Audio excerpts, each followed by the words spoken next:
Welcome back, guys, to the Football Tea. It's your boy Football Matter, and I'm here with We Talk Football.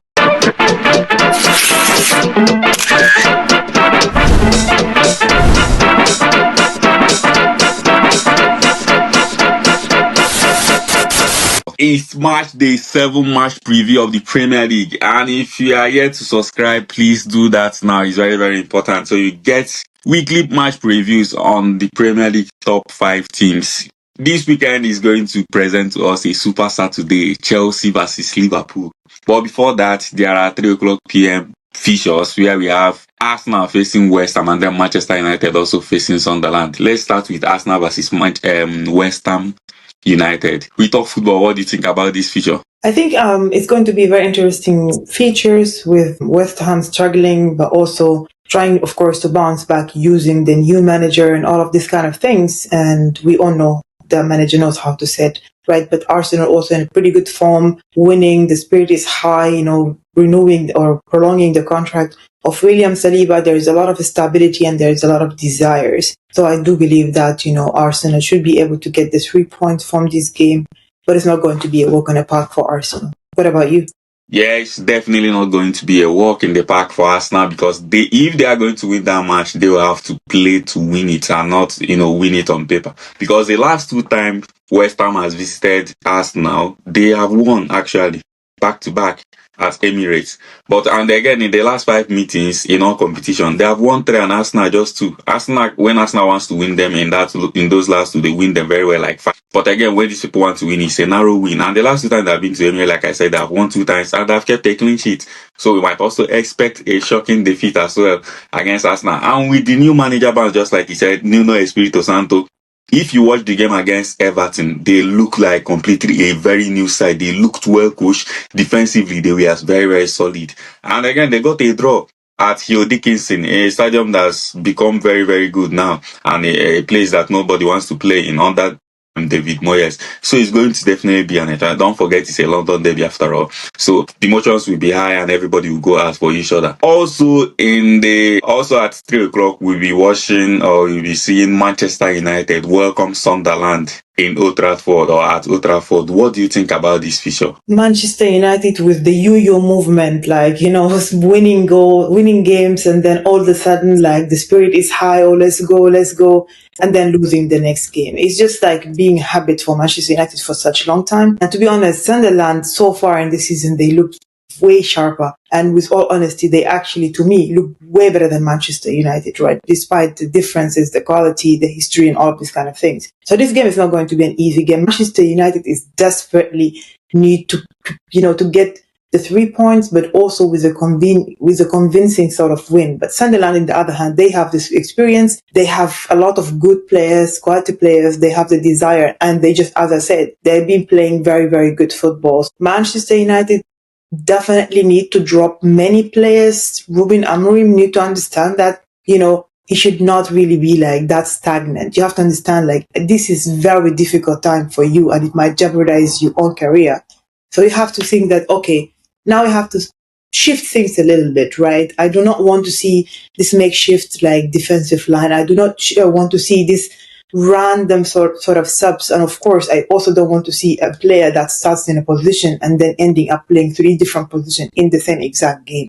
It does not make any sense and it does not bring any stability. There is a lot of noise. Everyone is saying that Manchester United players lost trust on Ruben Amorim, and it's really so. When you have your player taking a penalty shoot the kick and you seem more stressed than everyone, it's just not good. It's not a good look for a manager like Ruben Amorim. I do think that this game is going to end as a draw because, Sunderland has a desire. Manchester United will definitely try to do their best, but I'm not convinced with what Ruben Amorim has to offer. I'm also not convinced the way he utilizes his players and all of this kind of thing, so it's very tricky.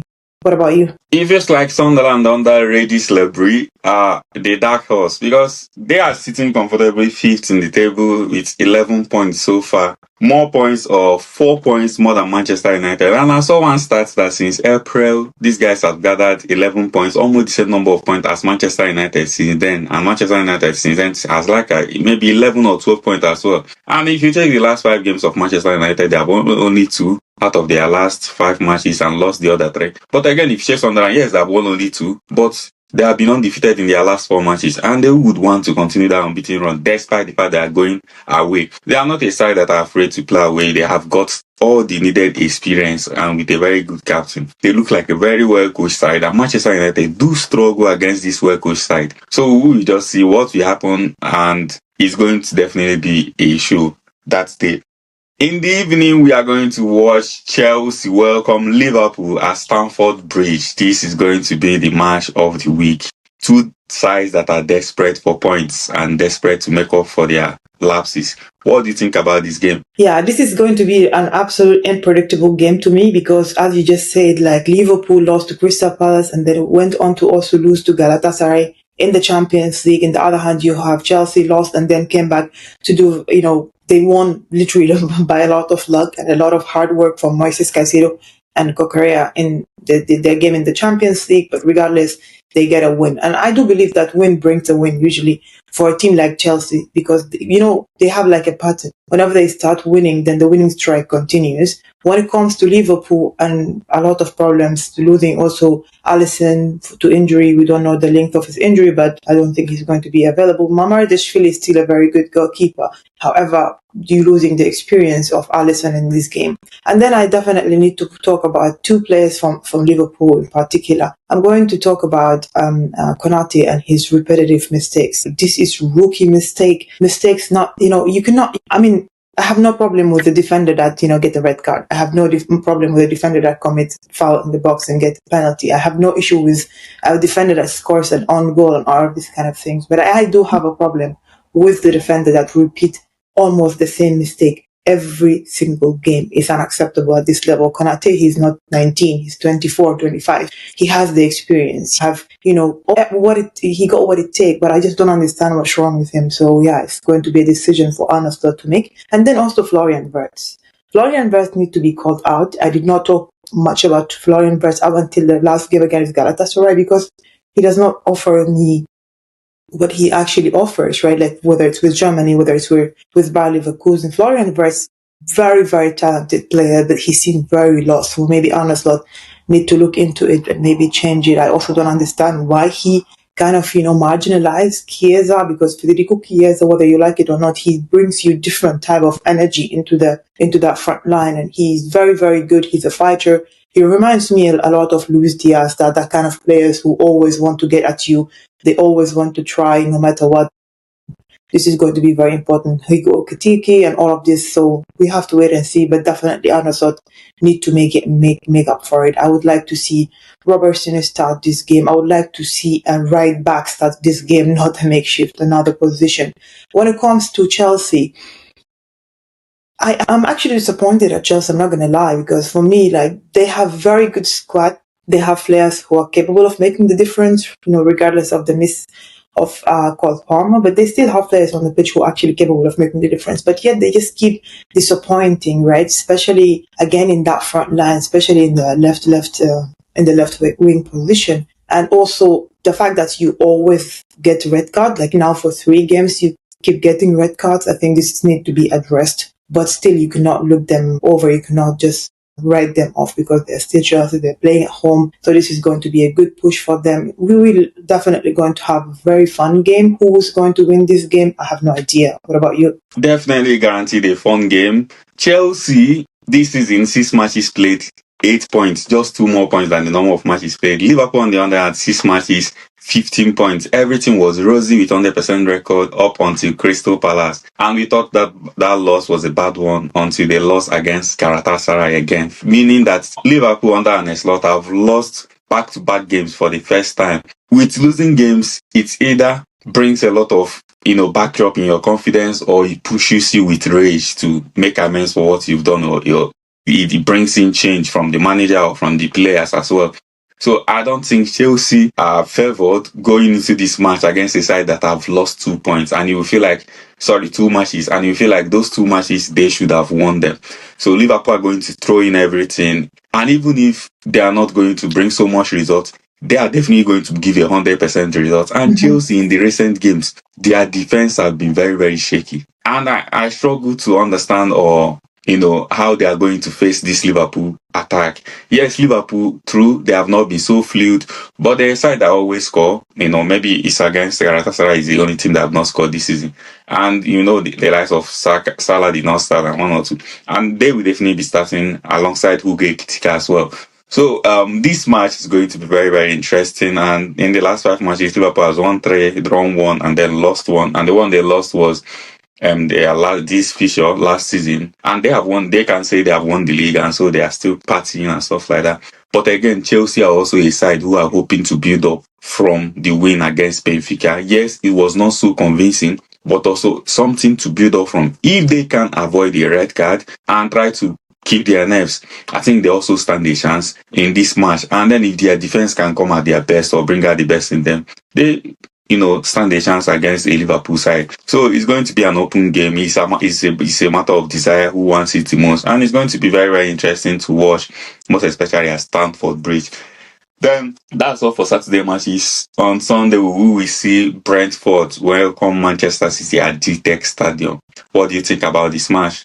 I might look a little bit biased, but I still don't think Brentford should have won already the last 2 games, if I'm being honest, because I feel like, yeah, of course, they tried their best, and when you win 2 consecutive games, that just shows you actually got what it takes. However, I believe that they played against 2 sides who did not know how to defend against them very well, because they are very well utilized set pieces and this kind of, they have attackers that know how to hurt you.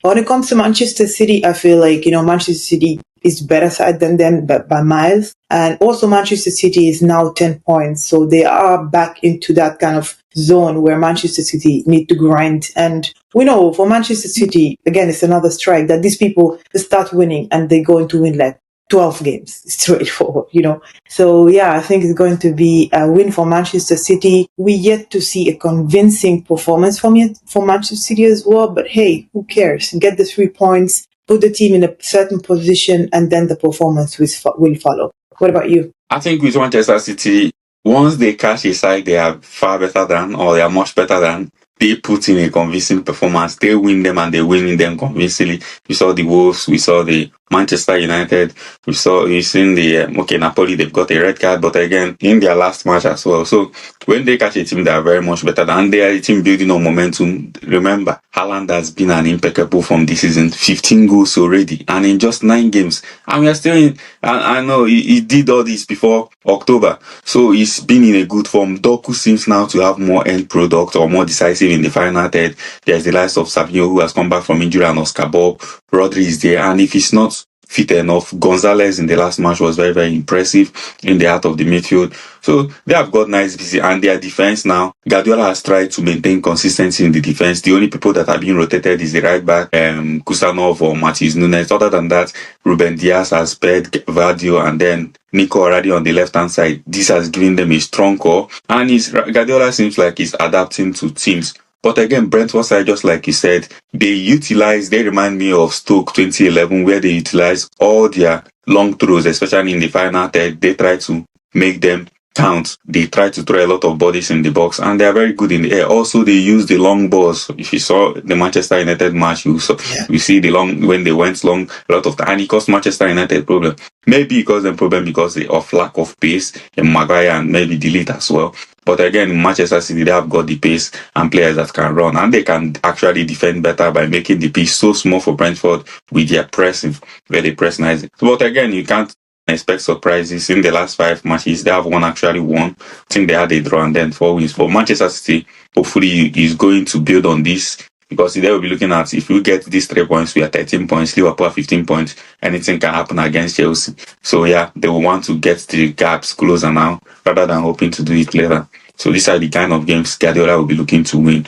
So yeah, that's just it for me. Do you have any other thing to add? Do you think it's a must win for Arsenal to also mount that pressure, because they actually have a chance to go first in the table before Liverpool plays in the evening? Yeah, I mean, if you want to be the champions of the Premier League, this should be your goal. You should win this game, get the 3 points, and let the pressure be away from you. We all know this kind of mental kind of challenge is always going to be there, and when you are pushing it out of you and giving it to other person, is always going to be good. But let's see what happens. I trust Arsenal. I believe they are capable of winning this game against West Ham. As I said, it's not going to be easy, but 3 points on the pocket for us, Yeah, let's see what happens. But guys, if you've not subscribed yet and if you've listened to us to this moment, please do subscribe now. It means a lot to us. And thank you for joining us on this wonderful episode on Matchday 7 match preview of the Premier League. Until then, see you.